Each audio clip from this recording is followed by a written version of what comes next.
Hello ladies and gentlemen, welcome back to the show. This is Jenga Njeru. Now today we have the Matchmaker show and I'm doing a continuation of yesterday's video that was cut abruptly. Jana tulikuwa na Bwana Simon all the way from Maryland, the United States of America, and we said he is a 53-year-old man. Hiyo video iliisha before niseme anataka mtu wa aina gani, but I shared the contacts anyway so that people can understand, ndio tusikuwe ambiguous, tujue anataka mtu wa aina gani, kama una fit pale, kama unaweza taka, kama unaweza kuwa interested, mambo kama hayo. And at the end of the day we hope that he will be able to get a good match.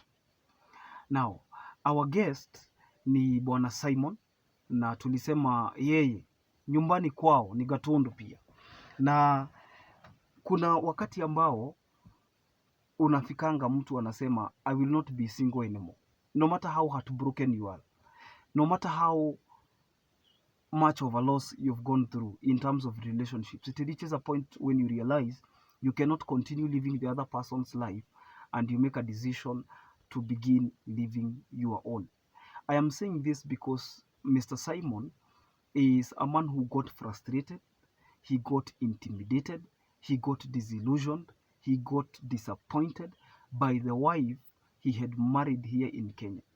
Imagine staying with your wife here, mnaona muende mtafute greener pastures, alafu mkifika huko anapata sheria zina protect ladies sana. Those rules in the United States, people who live in the US can tell you. Rules are very clear. You cannot slap somebody, hawezi lift mdomo, hawezi inulia mtu mdomo, hawezi shout, hawezi piga hata watoto. Wakikupigia alarm 911, uko kwa shida, you know. And if you beat your wife for example, unaenda jail, unaona, unafungwa tena. Si kama huku nimewitness mpaka mtu unatandika mtu, kuna askari wanakuta mtu akitandikwa alafu wanasema hiyo ni mambo ya familia, hawezi ingilia. Not in the US. So when Simon went there, and I'm speaking about a father of 3, and these are grown ups now. Kuna wenye walibaki na mama yao. Wakati alienda pale akagundua ya kwamba wamepata job zinaenda kufanana na wife, kila mtu anaongeza job, ndio at least you take another job, you take another job, ndio muweze kuprovidea familia. He realized that the wife is not what he thought she would be. A good example is unaita mtu anakataa kuitika. Mtu amejifungia bedroom, anapiga simu, anakwambia anapiga simu nyumbani, you need the attention, yeye hataki attention yako. Unaongelesha mtu hakujibu, mtu anaanza kukutusi. Mke alikuwa mzuri sana, and what happened is that she slowly entered into an affair. There are different levels of men, just like there are different levels of women. Whatever financial level you are in, there will be always somebody who is higher than you and another person who is lower than you. You get the point? So madam akaingia into a relationship with a guy mwenye alikuwa amekaa in the US for 21 years. By the way, that's why Simon alihama Boston. Alihama Boston kwa sababu ya aibu. Imagine your lady starts making out with somebody na hafichi, mpaka sometimes anakujiwa. Nasikia pickup imepaka hapo nje, mtu amekujiwa. Sasa hiyo hata hamjamanage kununua gari. It was a very toxic relationship. I asked him, could it be that you were toxic when you're in Kenya and she was just doing a revenge? He said no.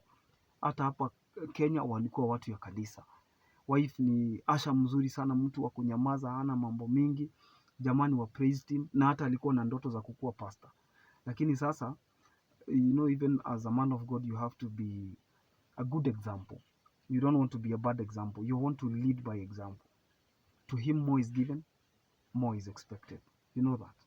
And the higher you go, the higher you fall. It's always like that. The higher you rise, the higher you fall. So if anything, the fall will be a third, and you don't want that. Mr. Simon, mimi nimekuwa nikishindwa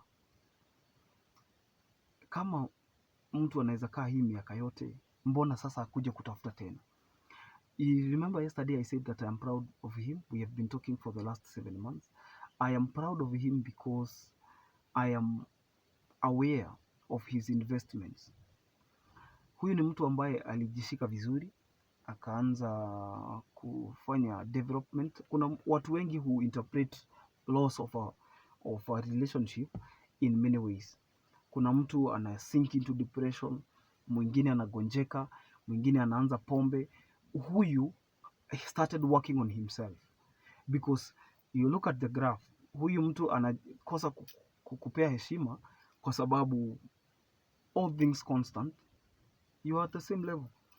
Pesa hauna ya kutosha, so mnajua venye nyumba ni expensive. By the way, I had somebody complaining that one bedroom yake ni 15,000 Kenya shillings. In the US maybe there is even a one bedroom house, yeah, maybe even more than 100,000. It's always like that. The cost of commodities is high, and most people misinterpret because yes, there is minimum wage. Kuna ile pesa lazima upate per hour, lakini nayo unairudishanga na tax kwa gava, unairudisha kwa tax. Nakuta the price of commodities is very high, and that's how the government collects revenue. And so si ati kama hata mtu akitengeneza $200 in a day ati inabaki kwa mfuko yake. Maybe the cost of living iko juu huko, ata spend sana kushinda mtu wako huko. Unaona, in the spirit of matchmaking, I asked Mr. Simon, what kind of a woman are you looking for? Number one, he doesn't want to get kids. He wants a woman who is not going to get more kids because he has his own watatu. Number two, this woman should be born again, and this woman should not be older. He's telling me that one of the mistakes he made is to marry his age mates. His age mate, I mean, huyo mke wake alikuwa age mate wake, na ukioa mtu ambaye ni warika yako, mtakoseana heshima, mtachukiana. Sometimes anafika mahali anaona, it is not always the case, lakini kuna watu wanafikanga mahali wanaona alidi, anaona hey, huyu jamani kama ni mdogo kwangu or something, anakutreat kama mama yako. And it happens in some of the relationships, not all, there are exceptions. And this lady could not even respect him. Anamuita, anafunza watoto kumkosea heshima. It has been painful throughout, but now akatoka Boston juu ya aibu, akatoka kanisa akaenda Maryland. Ukiangalia map utaona ni mbali, na he has been doing his investments, he worked on himself, akawekwa kwa child support, akasupport watoto wake bila fujo. Sasa watoto ni wakubwa. Sasa watoto wakubwa, si unaenda kila mtu akikuwa mkubwa after 18 you're no longer on inaitwa nini, child support if the mother was in custody. Na the good thing is that it happened when walikuwa wanaona, so mpaka wao wali tengeneza this happened when watoto wao wanaona na ni wakubwa, so they knew they were disrespecting him. That's why he is not taking them back. Wakimtafuta ni sawa, ako na baraka zao wako nazo, anawawish well, lakini they are not going back to his house.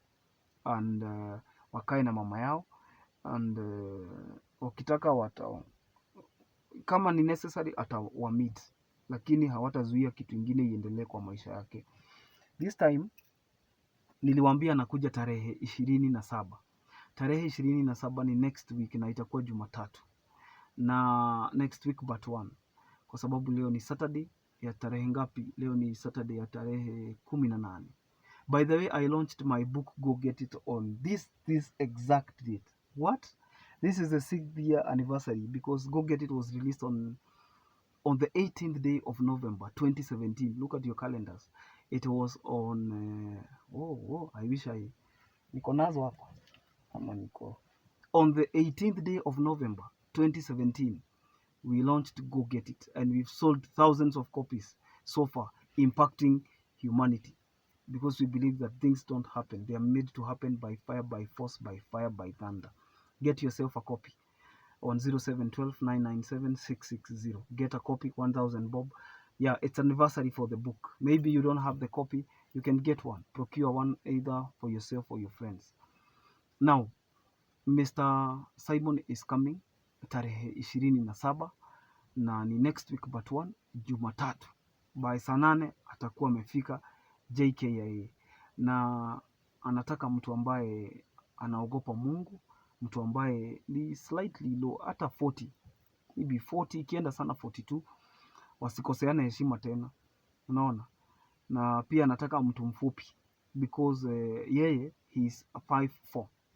Mnajua mtu ambaye ako 5'4" si mtu mrefu sana, si mrefu sana, but pia hamwezi muita mfupi. He is well built, lakini hamwezi muita ati mfupi, although unaona tu si mrefu sana. He is 5'4", and huyo wife yake alikuwa 5'7". Sasa ukiwa na 5'7", anakuangalia kama mtoto wako, alafu anasema wewe anasema si ungerefuka. Okay, kuna mambo mengine huwezi control, and they are toxic people. Kuna mtu mwingine anasema sasa sitavaa heels, si nitakuwa mrefu hata zaidi ya zaidi, and there are even couples that complement one another. I fail to understand why people put some restrictions on biological factors that you cannot be able to improve.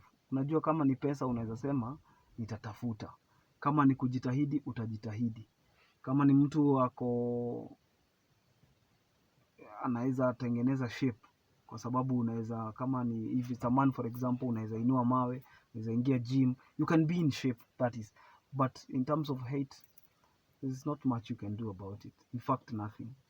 Labda huyo avae maybe outfits zenye zinaweza msaidia. Na sasa kwa wanaume si heels, so the lady should be short, maybe 5 or 4 something. Kuwe mfupi, na pia usikuwe mkubwa sana, because he is heavy built and he's looking for a woman who understands what family is all about. Preferably mtu mwenye pia kuna watoto wenye wanataka kutoka nje, wakuwe watu wakubwa, waende college.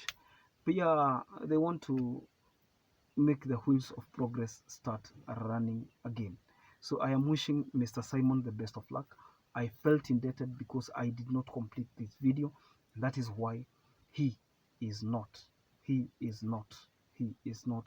going to relent. I wish him well. If you're there, I will post his contact one more time, so that watu wenye wataona hii video leo pia watapata hiyo contact kesho, and then he will be able to choose accordingly. Until next time, this is Jenga Njeru. God bless you. Bye bye.